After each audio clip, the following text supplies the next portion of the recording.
to Miss Yaya and my fellow friends. My name is Chin Yang Yi and I'm from Section 50. Today, I'm going to talk about the prevalence of bullying in Malaysian tertiary education. What if one day you woke up and you felt like you were living in prison? That feeling of being trapped and powerless is what many victims experience every single day due to bullying.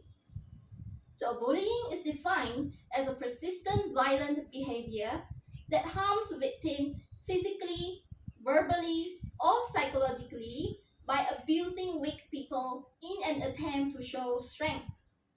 Usually, people might think that bullying cases only happen in primary and secondary schools.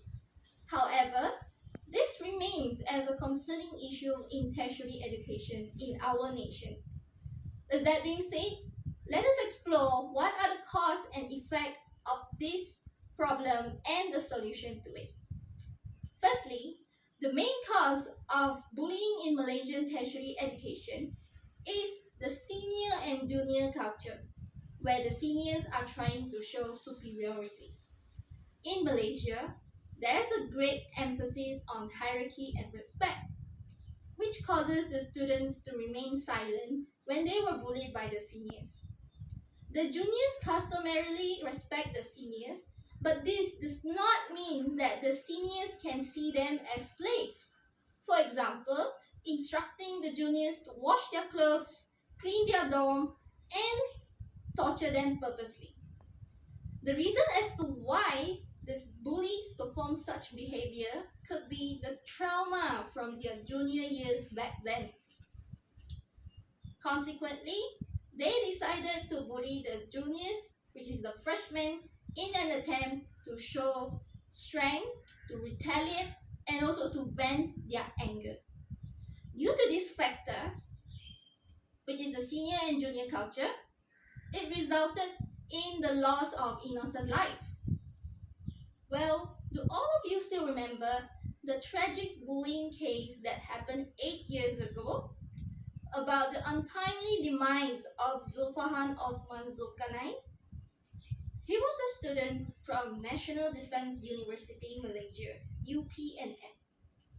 Poor Zulfahan was persistently and brutally assaulted by belts, cloth hangers, and even heated iron. What a torture! Therefore, such dreadful effects highlights the urgency of addressing this issue before things get out of control. Moving on, one possible solution to this issue is to have a specific law on anti-bullying. By right, the bullies know that bullying is not ethical, but they still commit to it, thinking that no strict legal actions will be taken against them.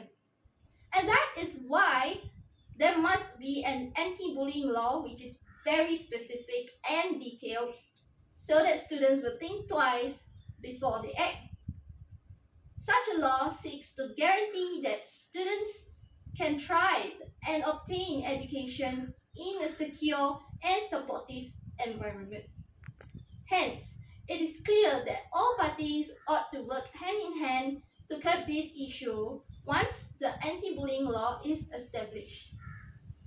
In conclusion, bullying in Malaysian tertiary education is mainly due to the senior and junior culture, which may cause death.